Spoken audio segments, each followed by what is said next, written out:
تبارك وتعالى في كتابه الكريم فمن يعمل مثقال ذرة خيرا يره ومن يعمل مثقال ذرة شرا يره صدق الله العلي العظيم.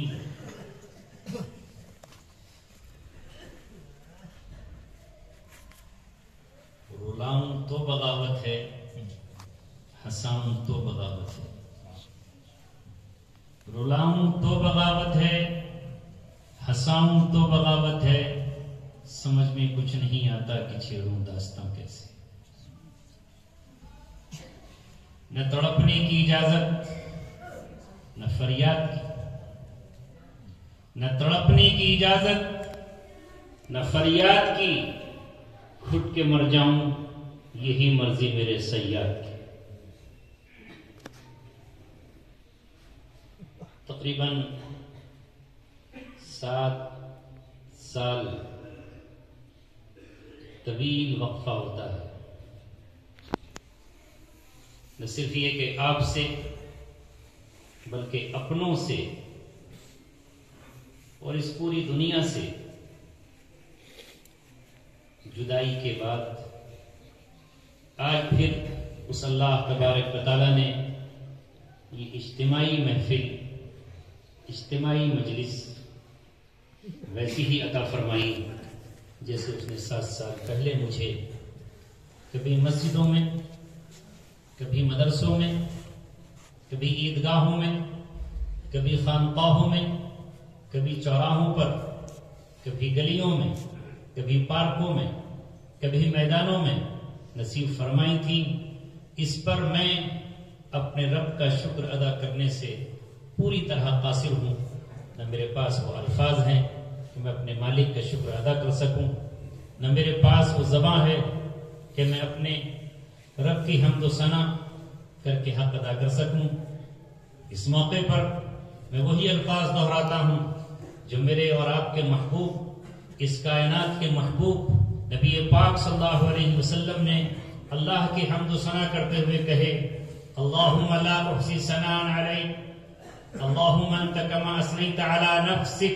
اے اللہ، ہم آپ کی تعریف کر ہی نہیں سکتے، آپ تو ویسے ہی ہیں جیسا کہ آپ نے خود اپنی تعریف کی.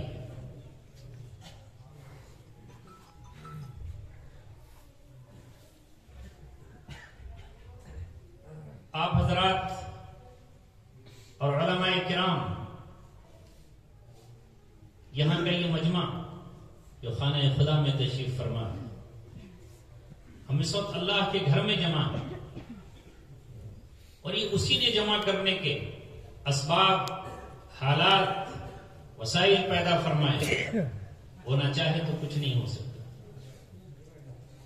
کسی نے سچ کہا ہے، تیری طلب بھی اسی کے کرم کا صدقہ ہے، تیری طلب بھی اسی کے کرم کا صدقہ ہے. یہ قدم اٹھتے نہیں، اٹھائے جاتے.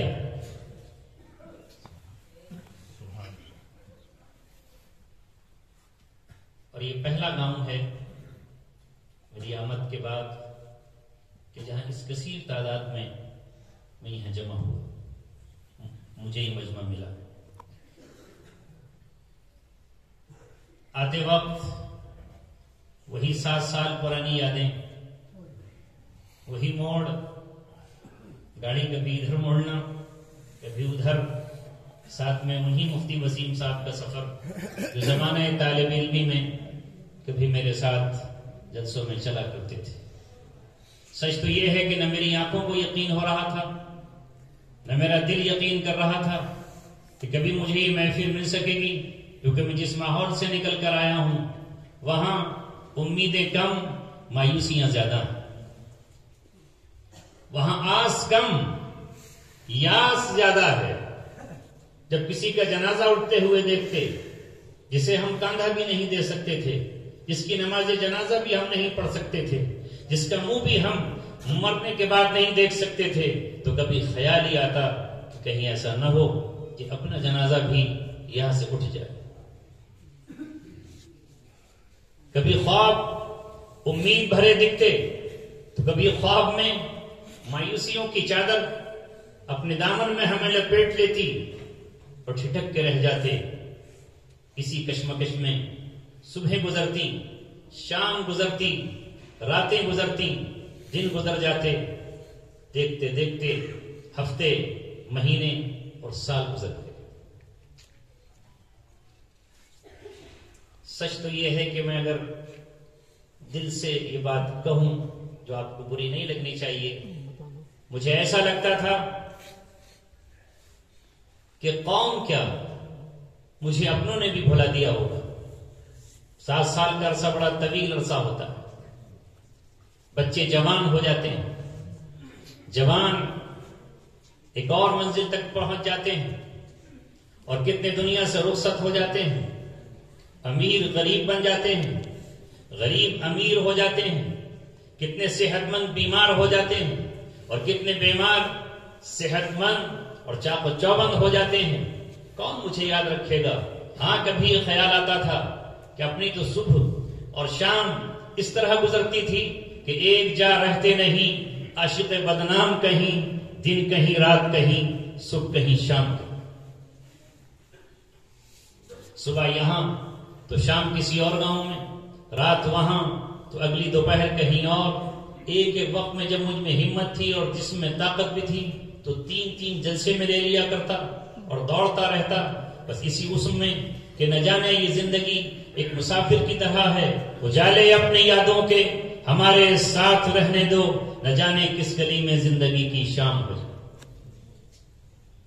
جو کمالیں وہ اپنا ہے، دنیا مقصد نہیں تھی. وہ آپ میں سے ہر شخص جانتا ہے. اللہ نے دنیا کی طلب دل سے نکال رکھی تھی. ایک فون پر میں تاریخ دے دیتا، یہ جانتے بنا کہ یہ گاؤں کون سا ہے، مدرسہ کتنا بڑا ہے، وہاں کے رہنے والے لوگ کون ہیں. کیوں بلاؤں انہیں اپنے گھر تک؟ دھکے کھاتے ہوئے آئیں گے. کیوں اپنی اہمیت کو جتاؤں کہ یہاں آئیے پھر آپ کو تاریخ دی جائے گی؟ کیوں ان سے کہوں کہ مجھے ڈائری رکھی ہوئی ہے، اس ڈائری کو دیکھنا پڑے گا؟ تاریخ خالی ہے. بس پہنچ جاتے اور چلے جاتے اور اپنی خوش نصیبی سمجھتے کہ ان حضرات کا ہم پر احسان ہے کہ یہ ہمیں بلا رہے ہیں، ہمارے آنے کے خرچ اٹھا رہے ہیں اور اس خرچ پر ہمیں یہ بلاتے ہیں، ہمیں بولنے کا موقع مل جاتا ہے. اپنا ادارہ کبھی بنانے کی حسرتیں رہی، مگر سوچا کہ اپنا ہی کیا ہے، سب کچھ تو اپنا ہی ہے. جہاں قرآن پڑھا جائے وہ ادارہ ہمارا ہے. جس مسجد میں ایک اینٹ لگ جائے ہم اس کے حصے دار بن جائیں، اس میں شرکت ہماری ہے. کیونکہ اللہ تبارک و تعالیٰ دلوں کے حال سے واقف ہے. اللہ تبارک و تعالیٰ کے یہاں فیصلے نیتوں کی بنیاد پر ہوتے ہیں. امام بخاری نے جب اپنی بخاری شریف، صحیح بخاری شریف کو لکھنا شروع کیا تو ان کو لاکھوں حدیثیں یاد تھیں. ان لاکھوں حدیثوں میں انہوں نے منتخب حدیث کو منتخب کیا. ان میں سے سب سے پہلے جس حدیث کا انتخاب کیا اس کے الفاظ ہیں انما الاعمال بالنیات. عمل کا دار و مدار نیت پر ہے. اللہ کے یہاں انسانوں کی نیت دیکھی جاتی ہے. وہ عمل کیسا ہے دنیا میں کوئی فیصلہ نہیں کر سکتا اس کے بارے میں. کوئی پیمانہ، کوئی ترازو، کوئی دھرم کانٹا نہیں بتا سکتا کہ یہ عمل اللہ کے یہاں مقبول بھی ہے یا نہیں ہے. اس لیے کہ دلوں کے حال سے صرف ذات وحدہ لا شریک کے علاوہ کوئی واقف نہیں. انہ علیم بذات الصدور، یہ شان اسی کی ہے. وہ عمل کس نیت سے کیا گیا، کس جذبے سے کیا گیا، کس خلوص و اخلاص سے کیا گیا، یہ وہی ذات جانتی ہے. انما الاعمال بالنیات. عمل کا دار و مدار نیت پر ہوگا.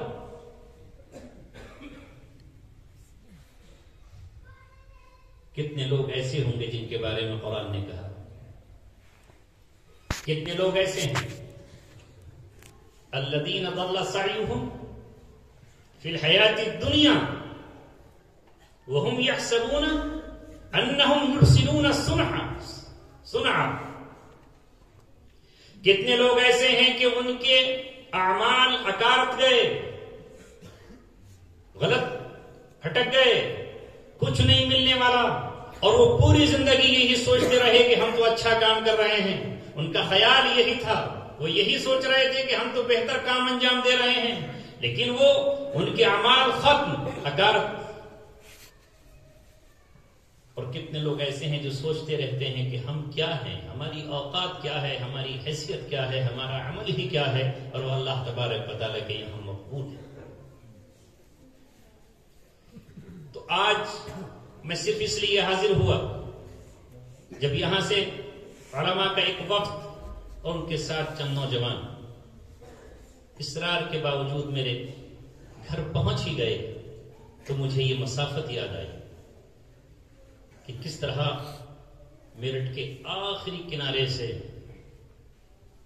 بہت سارے اینچ پینچ اور پڑاؤ کے بعد میرے یہاں تک آئے ہیں. تو پھر میرے دل کو جو وہ 7 سال احساس ستاتا رہا تھا، جب میں تاریخ پر آتا تو کچھ ساتھی تو مجھے دیکھنے کو ملتے، حالانکہ پابندیاں ایسی تھیں کہ میں ان میں اپنے بچوں کے سر پہ ہاتھ نہیں رکھ سکتا تھا، میں کسی سے مصافحہ نہیں کر سکتا تھا، میں صرف انہیں ایک نظر بھر کے دیکھ سکتا تھا، مسکرا سکتا تھا، اور ان کی مسکراہٹوں سے یہ احساس پیدا کر سکتا تھا کہ ہاں یہ بھی اپنے ہیں جو گھنٹوں سے میرے ساتھ کھڑے. حالانکہ مجھے پھر جانے کے بعد بے پناہ احساس ہوتا کہ ہم تو یہاں خارجے میں آرام سے بند ہیں، لیکن یہ گھنٹوں کھڑے ہیں، ٹک ٹک لگائے دروازے کی طرف دیکھ رہے ہیں، کب ہم نکلیں گے. ہر وقت جب دروازہ کھلتا ہوگا اور کوئی قیدی جاتا ہوگا، سوچتے ہوں گے شاید اب آئے، شاید اب آئے، شاید اب آئے. اور کبھی ہم 1 بجے پیش کر دیے جاتے، کبھی 2 ڈھائی بج جاتے، کبھی 3 بج جاتے. اس وقت جا کر مجھے احساس ہوتا کہ یہ کتنی دیر سے کھڑے ہوں گے، کب سے نظریں لگائے ہوئے ہوں گے. تاریخ آنے پر مجھے اپنی کسی آنے کی تکلیف نہیں ہوتی، اس بات کی تکلیف ہوتی تھی کہ اہل خانہ کب سے کھڑے ہوئے ہیں. اور حال یہ ہے کہ اب ہم نہ مصافحہ کر سکتے ہیں، نہ اپنا کوئی خط پکڑا سکتے ہیں، نہ کوئی پیغام دے سکتے ہیں. اس کے بعد جب ہمیں تاریخ پہ لانا بند کر دیا گیا اور ہماری ویڈیو کانفرنس ہونے لگی، تو میں نے اللہ کا شکر ادا کیا کہ وہ تکلیف جو روحانی تکلیف تھی اس سے مجھے نجات ملی. اور چند وفادار اور چند قربانی دینے والے وہ لوگ اور میرے اپنے گھر والے، جن میں بالخصوص میری اہلیہ اور میرے اپنے بچے ہوا کرتے تھے، ان کو کم سے کم یہ تو سہولت ملی کہ اب ہمیں روزانہ چلچلاتی دھوپ ہو یا جسم کو گلا دینے والی سردی، اس میں اپنے گھروں میں دھوپ بیٹھے. تو میں نے عرض کیا کہ وہ جو احساس تھا، وہ احساس آنے کے بعد اس وقت ختم ہو گیا جب میں گھر پہنچا. تو پھر اطراف سے جہاں تہاں سے فون آئے، خوشیوں کے، مبارکبادیوں کے، اور لوگ جس کو جیسے بن پڑا اپنی سواریاں لے کر میرے گاؤں میں بھی ایسے ہی ایک گاؤں میں رہتا ہوں جیسے آپ اس گاؤں میں رہتے ہیں، جہاں میری پیدائش ہوئی، ورامپور کا ایک گاؤں ہے، وہاں لوگ آنے لگے.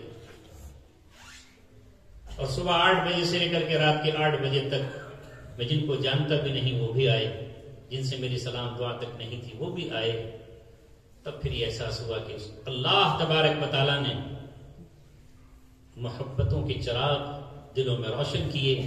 یہ الگ بات ہے کہ بتاتے کسے اپنی مجبوریاں، رہ گئے جانب آسماں دیکھ کر. ممکن ہے کسی کے پاس رابطے کا نمبر نہ ہو، اور کسی نے یہ بھی سوچا ہو کہ اب گھر میں ہوگا کون، اہلیہ ہوگی، اس کے سے کیسے رابطہ کر پائیں. خیر یہ کچھ نہیں. اس وقت اللہ تعالیٰ نے، جہاں میں جس مسجد میں پہنچ جاتا ہوں وہاں کے ائمہ جب یہ کہتے ہیں کہ ہم نے آپ کے لیے جمعوں کی نماز میں اور الگ نمازوں میں دعائیں کی ہیں، مدارس میں دعائیں ہوئیں، تو دل کی کلیاں کھل جاتی ہیں. اور اللہ تبارک و تعالیٰ کا ہم شکریہ ادا کرتے ہیں کہ اللہ تبارک و تعالیٰ نے ایک گمنام شخص کو، جس کی اپنی کوئی بڑی پہچان نہیں، صرف یہ برکت ہے اس قرآن مقدس کی، اللہ کی اس کتاب کی جو اللہ تبارک و تعالیٰ نے ہمیں نصیب فرمائی۔ آج اس موقع پر بھی میں آپ کو وہ واقعہ سنا دوں جو حضرت عمر رضی اللہ تعالیٰ عنہ کے ساتھ پیش آیا، جس کا مصداق ہم بھی ہیں۔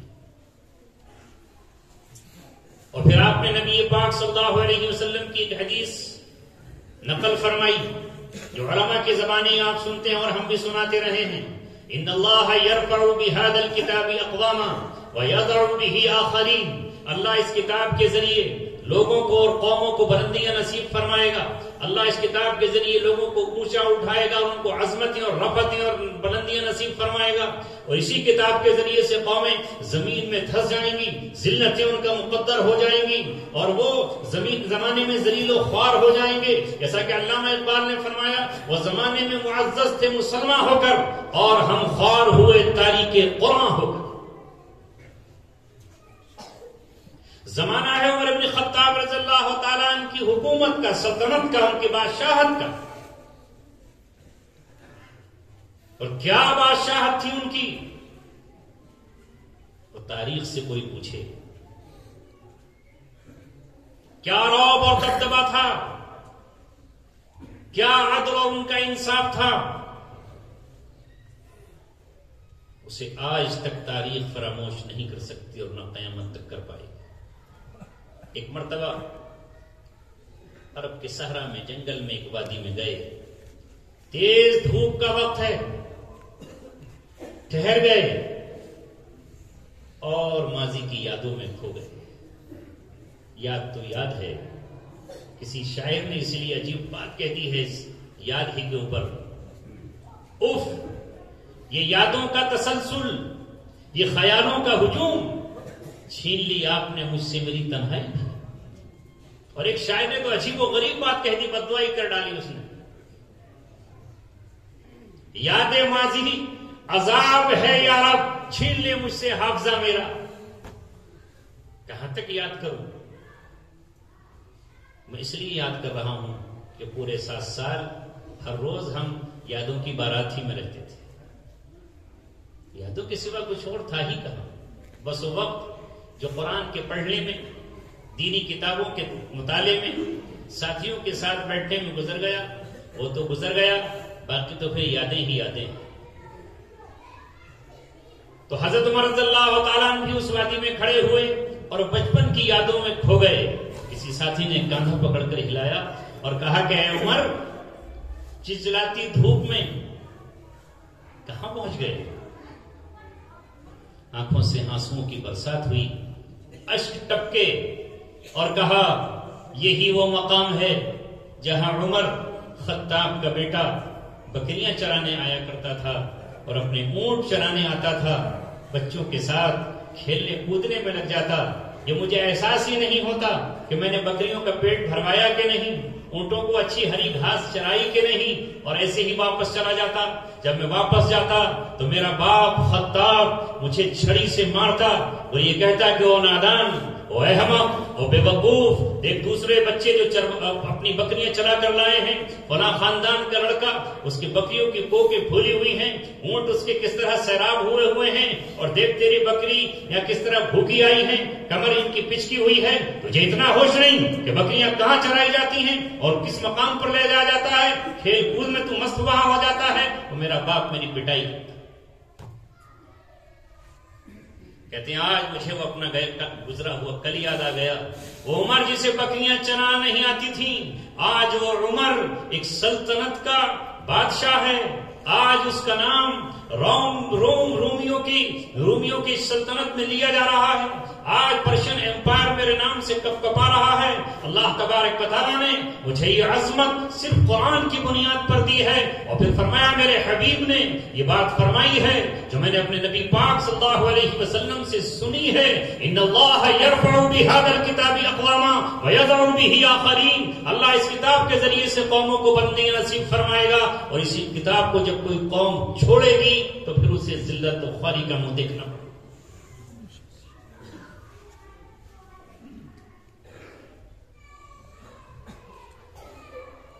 بالکل سچی بات ہے جو دو عالم کے سردار نے کہی، جو محمد مصطفیٰ نے کہی.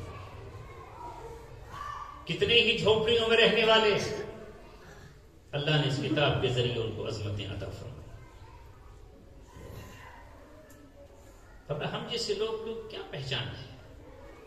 پہچان ہوتی ہے مالداروں کی، پہچان ہوتی ہے زمینداروں کی، پہچان ہوتی ہے نوابوں کی، پہچان ہوتی ہے اونچے اونچے خاندانوں کی.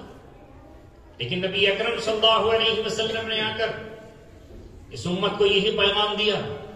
میں چند گھڑیوں میں تقریر کے لیے حاضر نہیں ہوا، آپ کا اظہار تشکر کرنے کے لیے حاضر ہوا ہوں.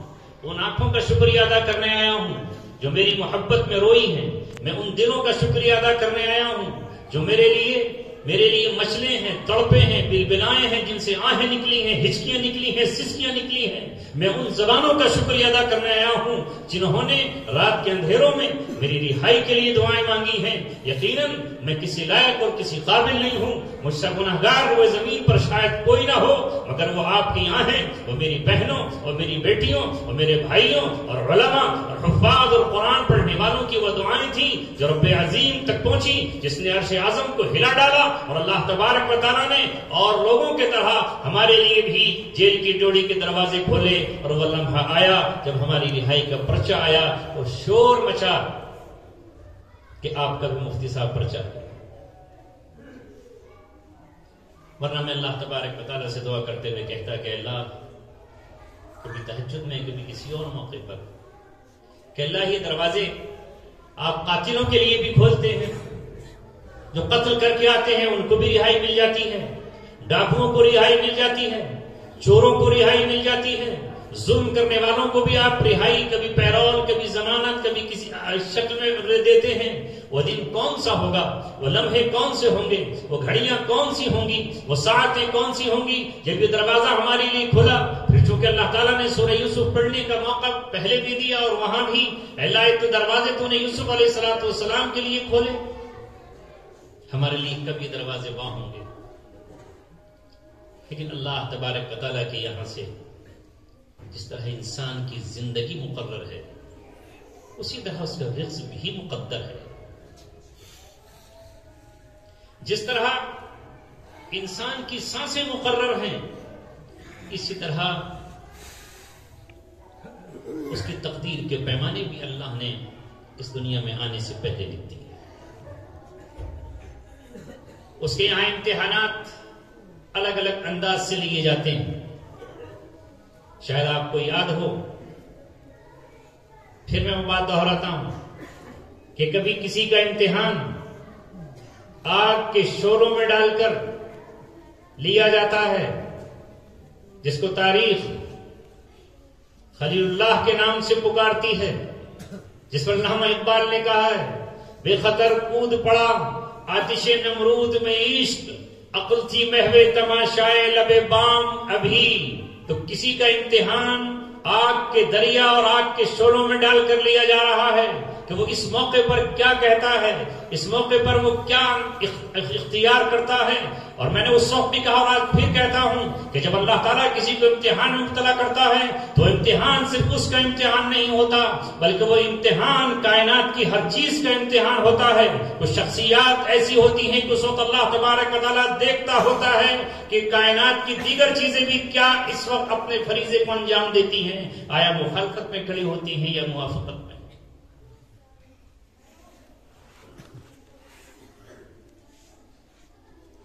ابراہیم آگ میں جا رہے ہیں اور امتحان فرشتوں کا بھی ہو رہا ہے اور امتحان غیر عقل مخلوق کا بھی ہو رہا ہے. اچھی طرح آپ جانتے ہیں کہ مینڈک کا اپنی حیثیت کے مطابق دریا سے پانی لے کر آیا اور اس آگ کو بجھانے کی کوشش کرنے لگا. اور یہ چھپکلی اور گرگٹ دونوں خالہ بھانجے ہیں، یہ اس آگ کو پھونک مارنے میں لگے ہوئے ہیں. اس آگ کو اور بھڑکاؤ، اسے اور جلاؤ، اور رب کائنات کی نظر دونوں کو دیکھ رہی ہے. ایک پر اللہ کی محبوبانہ نظر اتری اور دوسرے پر اللہ تبارک و تعالیٰ کی عتابانہ نظر اتری. اس لیے تو آپ جنگل میں کہیں گرگٹ مل جائے تو دیوانے ہوتے ہیں نا اسے مارنے کے بچے تو، کیونکہ آپ کو پتا ہے کہ سونے کیاں ملیں گی، اور سونے کیاں کیوں چھوڑیں، فری میں ملنے. اور مینڈک کو مارنے سے نبی پاک صلی اللہ علیہ وسلم نے منع فرمایا. بس ان کا بھی امتحان ہوا جب نبی اکرم صلی اللہ علیہ وسلم مجبور ہو کر مکہ کو چھوڑ لیں اور مدینے کی طرف اللہ کے حکم سے جا رہے ہیں، تو غار ثور میں چلے جاتے ہیں. پیچھے سے پکڑنے والے بھی آ جاتے ہیں اور قریب ہے کہ وہ غار کے اندر اتر جائیں، جو قدموں کے نشانات دیکھتے ہوئے آ رہے ہیں، نشانات قدم دیکھتے ہوئے آ رہے ہیں. رسول پاک صلی اللہ علیہ وسلم وہاں سے جا رہے ہیں. فوراً حکم تو اللہ ہی کا ہوتا ہے، الہام اللہ ہی کرتا ہے، دل میں چیز اللہ ہی پیدا فرماتا ہے، ورنہ کوئی انسان کچھ نہیں کر سکتا. یہ الہام کا آنا، یہ دل میں اشاروں کا آنا، یہ خیر کے جذبات کا آنا، یہ اللہ کے ذریعے براہ راست بھی ہوتا ہے اور ملائکہ کے ذریعے بھی ہوتا ہے. ایک حدیث پاک کا مفہوم ہے جس میں ہے کہ کوئی انسان جب روتا ہے تو وہ یوں ہی نہیں روتا، اس کے دل پر فرشتہ اپنا پر ملتا ہے. جب وہ اپنا پر اس کے دل پہ ملتا ہے تو دل نرم ہو جاتا ہے، دل پگھل جاتا ہے، دل میں نرمی پیدا ہوتی ہے اور آنکھ سے آنسو چھلک جاتے ہیں. تو وہاں مکڑی آئی اور اس نے جالا تن دیا غار کے اوپر. کتنی چھوٹی سی مخلوق ہے اللہ تبارک و تعالیٰ، مگر وہ محافظ بن گئی. اور کبوتر آیا، اس نے کبوتری نے انڈے دے دیے. دشمن آئے، اس غار کے اندر کیسے جا سکتے ہیں، مکڑی کا جالا اس میں، تو اندر جائیں گے تو جالا تو ٹوٹ ہی جائے گا. یہ ہے اللہ تبارک و تعالیٰ کا نظام کہ جب اس نے اپنے محبوب کو بچانا چاہا تو مکڑی کو ایسا جال مکڑی کے ذریعے بنوا دیا گیا کہ جہاں سے وہ نامراد واپس لوٹ گئے اور کبوتر سے انڈے دلوائے گئے. لہذا اللہ تبارک و تعالی کے حبیب نے ان دونوں ہی کو پسند فرمایا. اور آج بھی آپ دیکھیے کہ کبوتر جہاں تہاں مسجد کی میناروں، خانہ کعبہ اور مسجد نبی کے آس پاس ہی رہتے.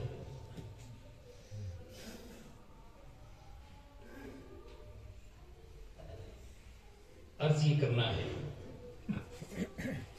کہ ہماری یہ زندگی بہت مختصر ہے. محبت بھی اللہ پیدا فرماتا ہے، وہ کسی کے دل میں محبت پیدا فرماتے. اللہ تعالیٰ حضرت موسیٰ علیہ الصلوۃ والسلام سے فرماتا ہے وَأَلْقَيْتُ عَلَيْكَ مَحَبَّةً مِّنِّي، اور میں نے اپنی طرف سے آپ کے لیے محبت پیدا فرما دی. اور محبت کس کے دل میں ڈال دی؟ دشمن، جو دشمن ہے اس کی بیوی کے دل میں محبت ڈال دی. تاریخ اس عورت کا نام آسیہ بیان کرتی ہے. آسیہ کے دل میں اس بچے کی محبت پیدا ہوئی، جبکہ وہ دور یہ ہے کہ عام طور پر بنی اسرائیل کے بچے قتل کیے جا رہے ہیں، نیزوں پر اچھالے جا رہے ہیں. لیکن اللہ تبارک و تعالیٰ کو اپنی قدرت کا کرشمہ دکھانا تھا اور قیامت تک کے لیے رہتی دنیا تک یہ بتانا تھا کہ میں جہاں چاہوں وہاں پرورش کرا دوں، میں جس سے چاہوں اس کو محافظ بنا دوں، میں جسے چاہوں اسے اپنا بنا دوں. غیر کو اپنا کرے، اپنوں کو غیر، دیر کو مسجد کرے، مسجد کو دیر. یہ اللہ کی شان ہے.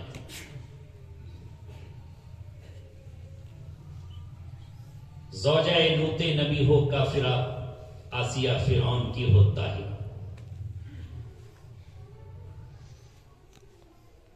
تو فرعون جو دشمن ہے اس قوم کا اور ان کے معصوم بچوں کا، اس کی بیوی کے دل میں محبت کا پیدا کر دینا، یہ کس کا ہے؟ یہ اللہ کہہ رہا ہے ہم نے آپ کی محبت ڈالی ہے. تاکہ آپ ہماری نگاہوں کے سامنے پلتے رہیں. جب جب اور وہ آزمائش بھی آتی رہی. وَفَتَنَّاكَ فُتُونًا. اے موسیٰ یاد کرو وقت جب ہم نے آپ کو آزمائشوں میں بھی ڈالا. ہم نے آپ کو کئی بار آزمائشوں میں ڈالا. کتنی مرتبہ فرعون نے سمجھا کہ یہ وہی بچہ ہے جو کل میرے لیے خطرہ بن جائے گا, میرے لیے خوفناک بن جائے گا, میرے لیے دردناک بن جائے گا. خواب کی تعبیر میں کہیں وہی بچہ تو نہیں ہے. لیکن جب جب بھی اس نے ان کو قتل کرنے کی کوشش کی, آسیہ کی محبت آڑے آ گئی اور اس نے شوہر کے ہاتھوں کو پکڑ لیا اور کہا کہ نہیں, نادان ہے بچہ ہے. جب ایک مرتبہ داڑھی پہ ہاتھ مارا تو پھر انہوں نے قتل کرنے کا سوچا.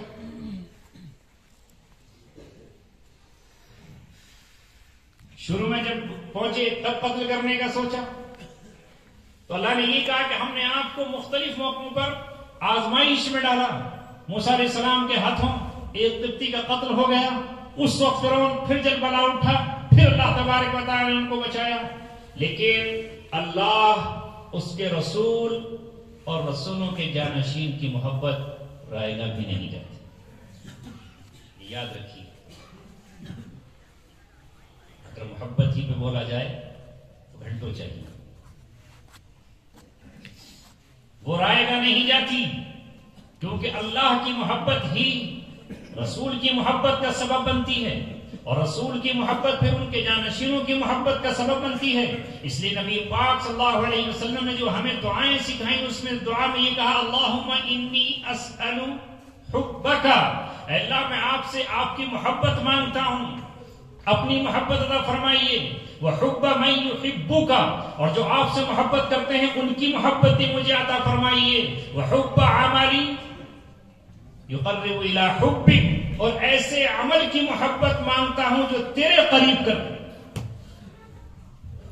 خود اللہ کی محبت مانگی, جو اللہ سے محبت کرتے ہیں ان کی محبت مانگی, ان عمل کی محبت مانگی, کیونکہ جس عمل سے محبت ہوگی اسی کو تو آدمی انجام دے. تو آسیہ کو محبت کا صلہ ملا کہ نہیں؟ ایمان ملا, اور اس ایمان میں جو آزمائش آئی اس پر بھی وہ کھری اتری, اور اپنی جان اللہ تبارک و تعالیٰ کے سپرد کر دی. یہاں تک کہ جنت میں رسول پاک صلی اللہ علیہ وسلم کی زوجہ اور بیوی بن کر رہے گی. کہاں رہیں گی؟ مصر کے فرعون کا محل چھوڑا تو جنت میں مقام محمود ان کو اللہ تبارک و تعالیٰ نے نصیب فرمائے. تو یہ جو محبت ہے, اس محبت کا بھی اللہ تبارک و تعالیٰ صلہ دونوں جہاں میں عطا فرمائے. کل قیامت میں اعلان ہوگا, کہاں ہیں وہ دو لوگ جو آپس میں صرف میرے لیے محبت کرتے تھے. اپنی غرض کے لیے تو محبت کیا ہی کرتے ہیں لوگ, اپنی طلب کے لیے, دنیا کے لیے تو محبت کیا ہی کرتے ہیں. وہ لوگ کہاں ہیں جو صرف اللہ کے لیے محبت کرتے تھے؟ تو جو دو لوگ اللہ کے لیے محبت کرتے تھے انہیں عرش کا سایہ نصیب. یوم لا ظل الا ظل عرشک, جس دن اللہ کے سائے کے سوا کوئی سایہ نہیں. تو میرے عزیزوں, میں نے آپ کی اس صدا پر جو لبیک کہا, میں تقریر کرنے نہیں آیا. تقریر تو پچھلے دور میں بہت کر چکا, اور اب دوسروں کی تقریریں سن کر کبھی کبھی موبائل کھول کر دیکھ لیتا ہوں تو میرا دل خوش ہو جاتا ہے کہ اللہ نے بہت سارے مقرر پیدا کر دیے ہیں. اور ہماری یہی چاہت تھی کہ اللہ تبارک و تعالی ہماری ہی زندگی میں ایسی خطیب پیدا فرما دے جسے دیکھ کے دل یہ خوش ہو کہ ہاں اللہ تبارک و تعالیٰ کا یہ بھی پیغام سنا رہے.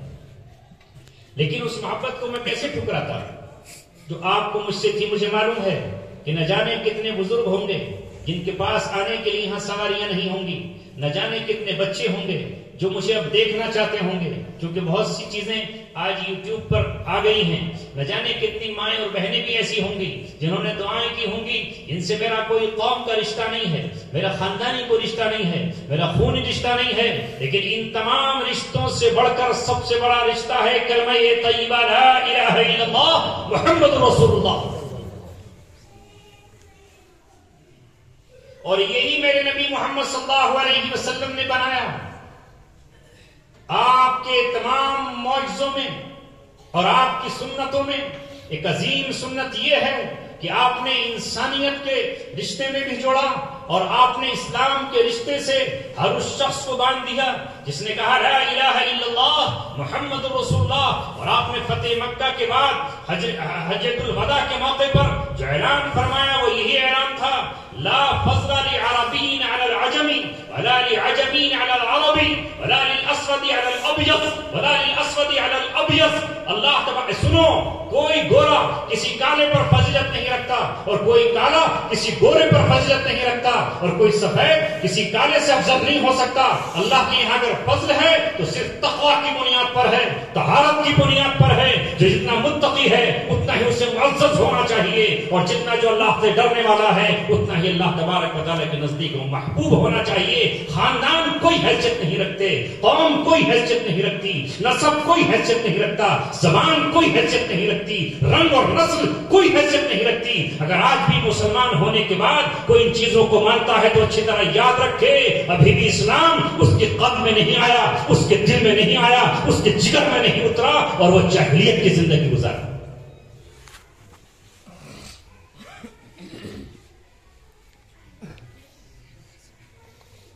بڑی تکلیف ہوتی ہے جب لوگ یہاں قوم کی بات کرتے ہیں.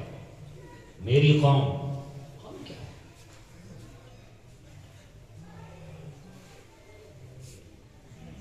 علامہ اقبال کب کہہ کر یہ گئے تھے یوں تو مرزا بھی ہو، سید بھی ہو، افغان بھی ہو.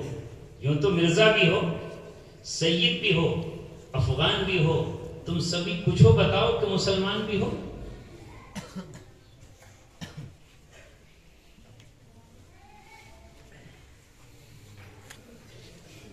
نہ جانے کتنے موقع آئیں گے. ایک عجیب لفظ دنیا میں ایجاد کر دیا ہے. بڑی محنت کی ضرورت ہے، ان تمام روایتوں کو توڑنا چاہیے. برادری کیا ہے؟ برادری، برادر کے معنی کیا ہے پتا ہے؟ پتا ہونا چاہیے. انگلش کا لفظ بھی ہے اور فارسی کا بھی ہے. برادر کسے کہتے ہیں؟ بھائی کو. فارسی میں بھی اور انگلش میں بھی، دونوں میں. عربی میں اخوان کہتے ہیں یا اخون کہتے ہیں. تو اسلام نے برادر کسے کہا ہے بتائیے؟ حضرت بلال کی برادری کیا تھی اور ابوبکر صدیق کی کیا تھی؟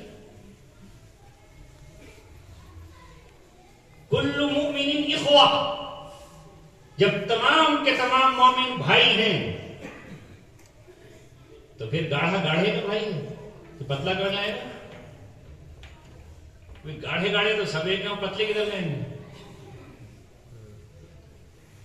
جھوجا جھوجے کا بھائی ہے تو پھر کھوجا کہاں جائے گا؟ سنبل میں کھوجے بھی ہیں. بس جھوجے جھوجے تو بھائی ہیں اور باقی کھوجے. جس نے کلمہ طیبہ پڑھ لیا، لا الہ الا اللہ کہا، وہ بھائی ہے. یہی تو نبی اکرم صلی اللہ علیہ وسلم نے ہمیں پیغام دیا. جلسہ سیرت النبی آپ نے رکھا تو سیرت کا پیغام کیا ہو؟ یہاں جو آپ نے برادر کہنا شروع کیا اور ہم نے جو برادر کہنا شروع کیا وہ پیشے سے ہے. تو پھر تو کسانوں کو کسانوں کا بھائی ہونا چاہیے. کیوں؟ اگر کوئی آدمی گوشت کا کاروبار کرتا ہے تو وہ تو آپس میں بھائی ہو گئے. کوئی تیل کا کاروبار کرتا تھا تو آپس میں بھائی ہو گئے. تو پھر کسان کا بھائی ہونا چاہیے، مزدور تو اس کا بھائی ہے نہیں. اور پھر سرکاری نوکری کرنے والا تو بالکل نہیں ہونا چاہیے. یہ پیشوں سے لوگوں نے اس کو برادری کہنا شروع کر دیا. برادری کہاں ہے؟ جب اسلام آپ کے پاس آیا،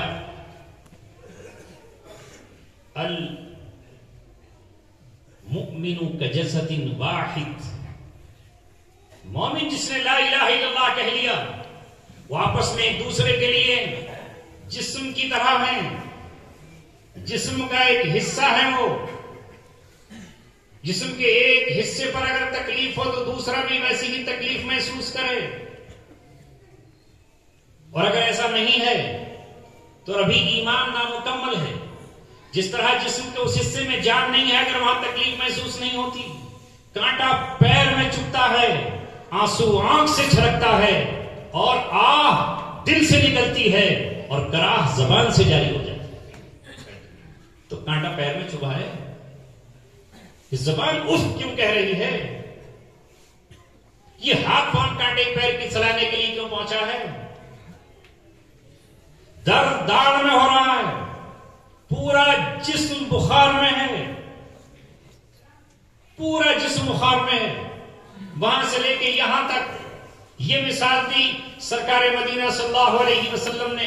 اگر آپ مومن ہیں تو ایک کی تکلیف سب کی تکلیف ہو، ایک کا درد سب کا درد ہو، ایک کا آنسو سب کا آنسو ہو، ایک کا محبت سب کی محبت ہو. مگر یہ جاہلیت ہے، اور آج اس جاہلیت پر پھر سے محنت کرنے کی ضرورت ہے.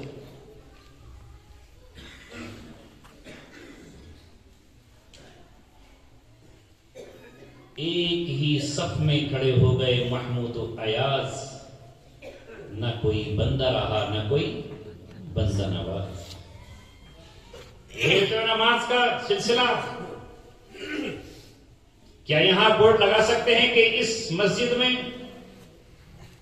فلاں اور فلاں قوم کے لوگوں کو آنے کی اجازت نہیں ہے؟ کر سکتے ہیں سر؟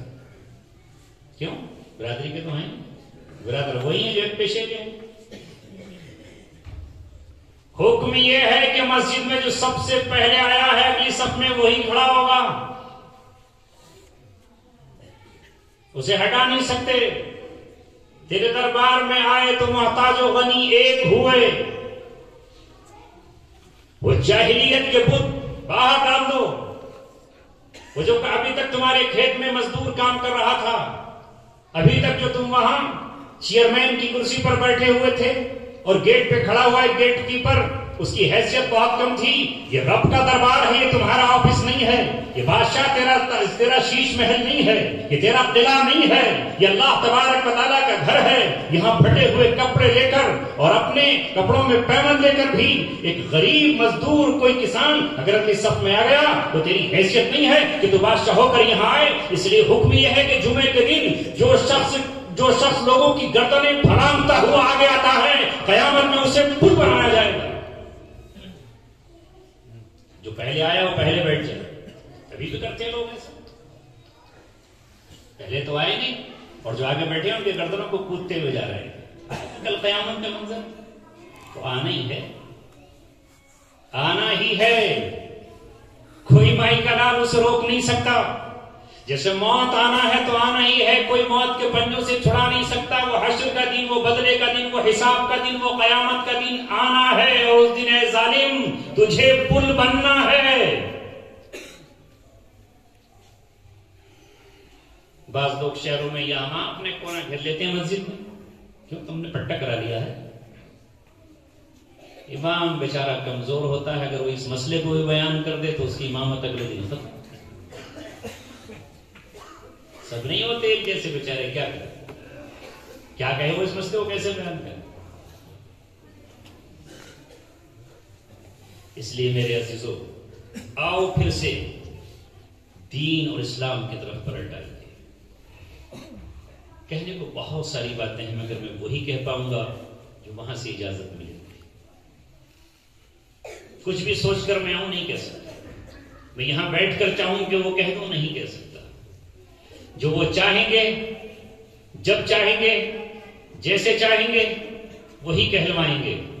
بس میں نے اپنی بات مکمل کی، زندگی رہی اور اللہ تبارک و تعالیٰ نے حالات سازگار رکھے اور اللہ رب العزت نے پھر سے موقع عطا فرمائے تو انشاءاللہ گفتگو ہوگی، پھر کبھی ہوگی. یہ موقع تو صرف آپ حضرات سے ملاقات کا تھا اور میں نے پھر عرض کیا کہ اس ملاقات کو میں منع بھی کر سکتا تھا، لیکن جب اللہ نے وہ دن مجھے دکھایا جس دن کے لیے میں ترستا تھا. ابھی قرآن پڑھا گیا، قاری لقمان صاحب نے تلاوت کی. ہائے وہ 7 سال جس میں ہم ترستے کہ جلسے کیسے ملیں گے. کل جلسے ہوتے صبح شام، دل کی کلیاں کھل جاتی تھیں. اور پھر میں یہ سوچنے لگا تھا کہ مجھے قوم نے اور لوگوں نے فراموش کر دیا ہوگا، ہم صرف اپنے گھر میں رہیں گے۔ کبھی کبھی یہ بھی پتہ چلا کہ بچوں نے یہ تک کہہ دیا کہ ابو نے ہمیں وقت ہی نہیں دیا، وہ کبھی یہاں رہتے کبھی وہاں رہتے، تو اس وقت ہچکیاں بن جاتی ہیں کہ ہم بات تو صحیح ہے کہ ہم نے اپنی قوم کے مقابلے میں اپنے بچوں کو وقت دیا۔ میں نے ایک بار اپنے چھوٹے بچے سے پوچھا جب وہ ملاقات پر آیا کیا احساس ہوتا ہے تمہیں، ذرا یہ بتاؤ، تو اس نے کہا کہ جب عید کے دن دوسرے بچے اپنے ماں باپ کے ساتھ عیدگاہ سے واپس لوٹتے ہیں، ان کے ہاتھوں میں کھلونے ہوتے ہیں، ان کے پاس کوئی چیز ہوتی ہے، تو ہمیں یہ احساس ہوتا ہے کہ ہمارے ابو اگر ہوتے تو ہم بھی اس طرح ان کے ساتھ